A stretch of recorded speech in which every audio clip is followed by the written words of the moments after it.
The engine in this 5th generation Toyota 4Runner almost blew up because of a condition that could actually happen to any of your cars if you're not careful. And in today's video, I want to address what that condition is and how do you prevent it so you would not end up like this owner who almost destroyed this engine right after this.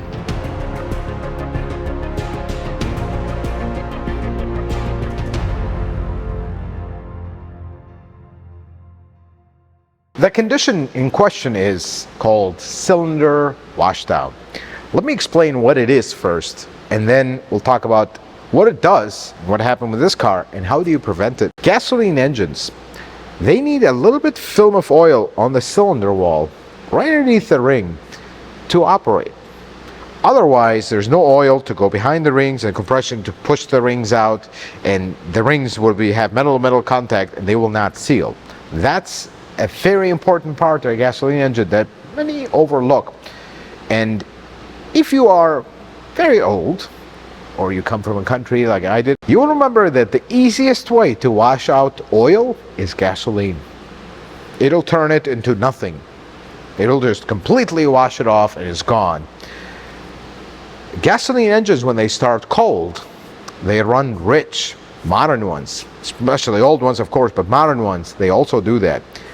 Because you don't have the temperature, things are not happening. You need more fuel to keep that engine running. So they run rich by nature. Cylinder washdown is when you create specific conditions of operation where you put so much fuel that doesn't get through the combustion and out, it lingers there and it sits on the cylinder wall, and eventually it washes down and washes that film of oil, and now you have nothing. And the symptoms of this is, first, the engine will completely lose compression. It'll almost sound like there is absolutely no compression. That is the best case scenario if that's the only thing that you have. The second thing, you have metal-to-metal contact with nothing to help the cylinder wall. Do that over and over, you're going to severely damage that cylinder wall. Believe it or not, that is even not the worst case condition. It's what happened to this car. This engine locked up completely, hydro-locked itself. Let's dive into what happened with this car, and then lastly we'll talk about how do you prevent this from happening, because this could happen to any car if you kind of do certain driving habits. Here's what happened to this car. I'll start the story from the beginning. This customer was actually scheduled to have an appointment with us for some noise, which ended up being the brakes, nothing over the top. As we are approaching the appointment, customer calls and says, car won't start, it's making a horrible noise when you try to start it. That's kind of strange. Well, we told him, emergency appointment, come in the shop. They towed it here, of course the engine doesn't start. I go to the car, I try to crank it just to see this, to verify the concern. It is not turning as in the starter is trying to turn an engine that's locked up. It is a very, very concerning moment when we get a 5th generation 4Runner with a bulletproof engine that is completely locked up at just over 100,000 miles. That is a very big concern. We got to investigate it. The first thing is, I pulled all 6 spark plugs. Let's see, do we have a valve spring that broke and locked up this motor? Do we have something that caused it to lock up like that? We got to find out. Pulled 6 spark plugs. All the cylinders looked okay except one. That cylinder was filled with fuel all the way to the top. Do you believe that? Yes, you heard that right. Hydro-locked with fuel. Now, I have to admit that I haven't seen a lot of cylinder washdown cases where it fills up with fuel to the top like that, because that's not normal, and only one cylinder. We started investigating this. First I thought, okay, maybe we have a leaky injector that is just leaking and filling that cylinder with fuel when the car is off. That was not the case. But when we initially tore into it, I noticed one thing. There is a small hose at the very back of the air filter housing that was off. That is a very big deal. That you are making your cylinder washdown go into overdrive at that point. That little hose, the little innocent looking vacuum hose you see here, That is for the fuel pressure regulator. See, the 4Runner has a return fuel system. What that means is fuel comes from a fuel tank at full pressure, comes to the front, goes through the rail, then at the end of the rail, you have a little pressure regulator. All it does is restricts and opens the flow. If you restrict the flow, you're going to build up pressure and you have high pressure. If you open it, you're going to let it completely cycle back and you're going to have lower pressure. So at idle, you want to have low pressure because we're not demanding load from the engine, or we're not demanding high fuel pressure from the engine. So it's gonna want to run with less pressure at idle. And the way it does that is at idle you have the most amount of vacuum. It's gonna pull that plunger of the regulator and it's gonna open it, so all the fuel would return. You have low pressure. Somebody, and God bless them, dealership unfortunately on top of it, just did spark plugs on this car and they left that hose off. The car will run, but the likelihood of cylinder washdown will be very high. And that's exactly what happened here. Almost wiped out this entire engine because of that little hose and a few bad driving habits from the owner. Not bad driving habits, but just bad conditions. I'm going to talk about them in a bit here. Caused this engine to hydro lock itself. Now, I am so happy and just privileged to be the one to pick up the phone, told the owner, after the first very grim phone call that we gave them, to tell them this engine is perfectly healthy. It runs fine, it's happy. We don't have damage from that event. Folks, hydrolocking an engine is a very serious offense. You could bend a rod, you can destroy a head gasket. It is not something to be taken lightly. It's similar to if you drove this car into water and ingested water. It'll just fill up the cylinder and it's not going anywhere. And it'll grenade this entire engine in a matter of minutes. Good news on this engine, and let's hear that engine run so you guys can hear it as well.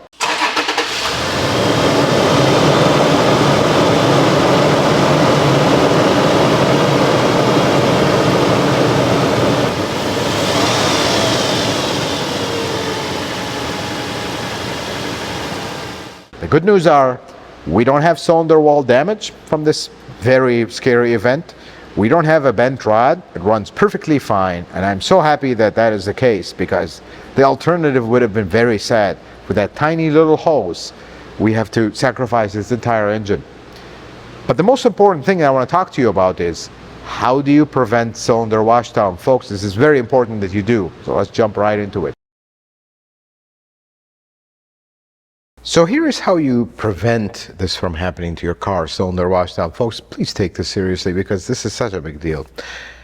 Avoid very short trips in especially very cold weather or extreme weather changes.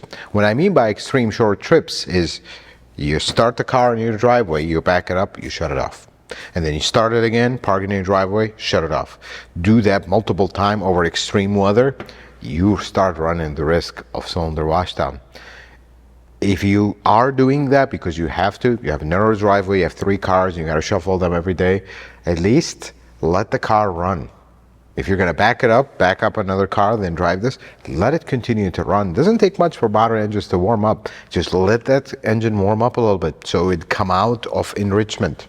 Because when you first start an engine cold, it's going to go into high enrichment mode and it's going to start dumping fuel just to keep the engine running until it warms up. When I say warm up, not fully warm up, just enough for the engine computer to do a mode called closed loop, open loop. When you start the engine, it's an open loop. It's not really managing the emission devices. It's just keeping the engine running. As soon as it goes into closed loop, we're now in emission compliance and things are going. That's where you want to shut off the engine, not earlier. If you keep doing this a few times back and forth, you're going to wash down the cylinders. And the number one thing you're going to see, the first sign that you know you're, for lack of a better word, you're flying too close to the sun, if you would, you start that engine, it kind of stumbles and it runs a little rough and then it smooths out and it's fine. That's your first telltale sign that you're pushing your luck. Your cylinder washing is starting. And the second thing, it starts to kind of run rough like that, accompanied by a very distinct fuel-smelling white smoke. It's a distinct white smoke. not the head gasket blown white smoke where it smells sweet. No, this smells like fuel, raw fuel coming out, and it's running really bad and it's shaking. And the second stage of cylinder washdown is you go crank it, it sounds like there's no compression, just a flat crank. It's a very strange sound. One thing I will tell you, if that happens, don't keep cranking it. If it doesn't want to start, stop. Push the throttle all the way down. Most of these cars, they have a flood clear mode. When you push the throttle all the way down and you start the car, even though this is not a carbureted car or anything, as soon as it catches, let go of the throttle and let it idle. But ideally, what you want to do in that case, if you have a cylinder wash down and the engine doesn't want to start, take the spark plugs, spray a very small amount of oil just to help it gather some of that oil up and start, because it's completely washed down. Folks, cylinder washdown could destroy your engine if you're not careful. In severe cases like this one, it is locked up, completely locked up, and this is very dangerous. You could destroy the cylinder walls, you could destroy the rod, you could flat out grenade this engine. That is really not good. So folks, let us avoid these very short trips. And the most important thing you're going to do after a washdown event is change the oil. All that fuel that washed down went straight into the oil. And let us just iterate one thing.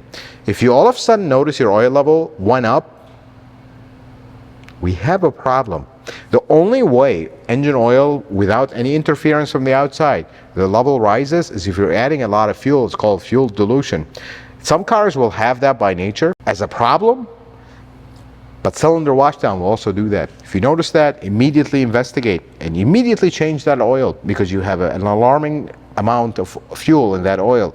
Remember what we talked about, fuel destroys oil. And this is exactly the reason you should change your oil by time, even if you don't put the miles. Some folks will, okay, we'll go 5,000 miles, but to reach that 5,000, we're gonna go 2 years. That's not good. Change it on time, 6 months, 5,000 for Toyotas. We're not going to enter that debate too much, but fuel dilution is a serious problem for oil. The oil loses all its properties when you dump that massive amount of fuel in it. So be careful, folks. I'm seriously happy that this beautiful 4Runner, we were able to turn things around. And here's what we did with this one to fix it. We took the spark plugs, we tried to get some of that liquid out, then you can't get all of it out. We added a little bit of oil, cranked it, let some of it come out, and then it started. But when it started, it was not happy, let's put it this way. Smoke, rough running, and then it smoothed out eventually. And that's always the case with the cylinder washdown. Some time ago, we had a Avalon with 11,000 miles, beautiful Avalon, had the exact same issue. But this case was kind of made bigger by the fact that that hose was off. So if you disconnect that hose on your 4Runner, it'll run, but it'll run increasingly rich at idle, and that's not good. So if you own a 4Runner, you're doing any kind of work, don't forget that hose. It looks like a very innocent looking hose, but it's very important that it's plugged in. That's the first thing. Second thing, avoid cylinder washdown and watch for the signs. If you see them, investigate, correct, and most importantly, after the investigation and correction, change the oil, because you have a lot of fuel in that oil now. Folks, I hope this video was helpful and informative. I hope you learned something new. If you like it, consider giving it a thumbs up. If you're not a subscriber, consider subscribing to the channel. Check out some of my other videos. Until the next video, folks, may the Lord bless you and keep you, and you have yourself a wonderful day.